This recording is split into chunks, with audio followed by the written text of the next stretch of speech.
I am convinced whatever has not been done will be done before the next election. There were three main agendas, as read out by the Secretary General. The resolutions are capturing the three main agendas. The first agenda are the decisions associated with what the NGC has noted and directed around the implementation of the party manifesto. So that's agenda one. Agenda number two is on the progress made with democratizing our party through elections. And agenda number three is the decisions we have taken around our engagement with the ODM, but also in terms of strengthening our devolution structures and the funds that will help us democratize our development agenda. The four funds, that is the World Development Fund, GAF, CDF, and Senate Oversight Fund. And also the two institutions that need to be strengthened, that is CAF and the Council of Governors. So all those things, we vote 3 times on all the issues that have been read out under agenda item number 1. We need a proposer and a seconder. Can we have a proposer? Your name, give them the mic. You need to voice who is the proposer and who is the seconder, quickly. Proposer from this side, Musa Sirima. Yes, Honorable Musa Sirima, MP Eldama Ravine, I propose. A seconder from this side, MCA somewhere, a lady. If possible, there's a lady MCA there, please. Your name? Honorable Christine Muhongo, MCA Kimilili Ward, I second. I second. Now, on that first cohort of decisions, we are going to take a vote now that we have a proposer and a seconder.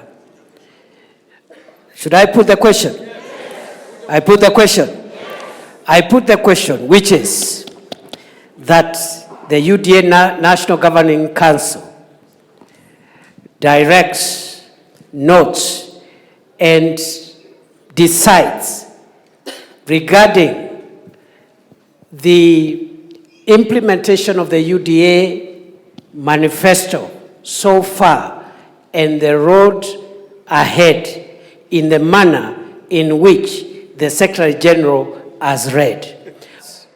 The National Governing Council hereby directs, instructs the relevant stakeholders as read out by the Secretary General to ensure that the party proceeds through the party leader with structured negotiations with the ODM party for purposes of the next general election. And secondly, that the leaders of majority and other stakeholders take necessary action to entrench the funds as read out by the Secretary General, and also to entrench in law and strengthen the Council of Governors and CAF as institutions of devolution. Will as many of similar opinions say aye? Aye. Will as many of our contrary opinions say nay? The ayes have it. Mr. President, we have discharged the duty you have given us. Thank you very much. Welcome, Mr. President, and close for us. Rais Ruto ni fire, si fire. UDA ni fire, si fire. Fire sana. Asante. I am convinced we have done a good job. I am convinced whatever has not been done will be done before the next election. And I am convinced we will defend our scorecard in the next year's election. Going into the future, the President has led us to envision a new Kenya and the transformation of our country from a third world economy to a first world economy in a single generation. Other countries have done it, we can do it. Singapore did it, we can do it. Malaysia did it, we can do it. South Korea did it, we can do it. China, for example, in 1978 was a poor country. 40 years later, by 2020, China had moved to be the second largest economy in the world, and they had succeeded in pulling 800 million Chinese people from abject poverty. It is possible for us also to pull the 22 million Kenyans who live in poverty today, abject poverty. We can pull them upwards and create a first world economy in one generation. The first thing we do is to modernize our agriculture. We stop relying on rainfall and clouds. We stop depending on clouds to survive.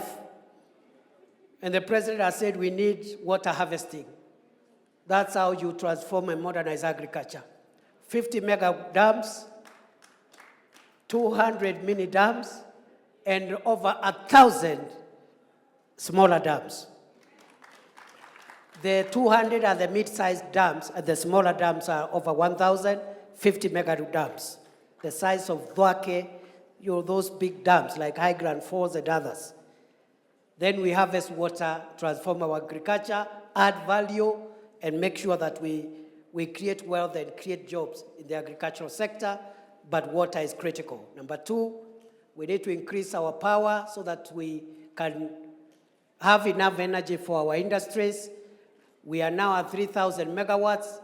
We want to create another 7,000 megawatts to have 10,000 megawatts of power.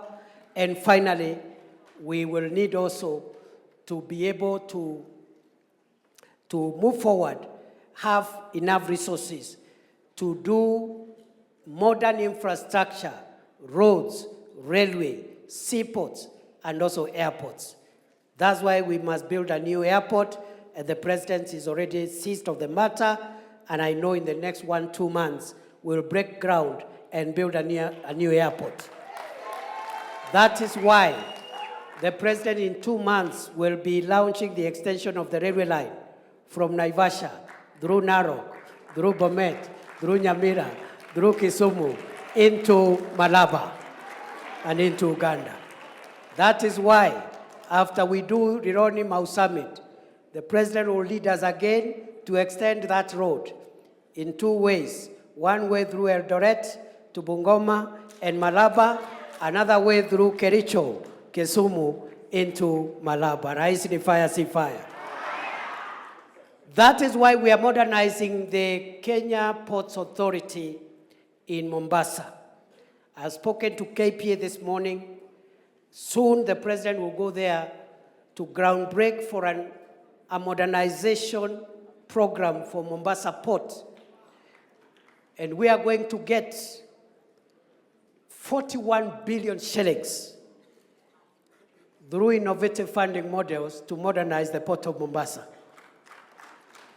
So seaports, airports, railway, roads, and energy and agriculture. If we do that, Kenya will move from the third world to the first world in a generation.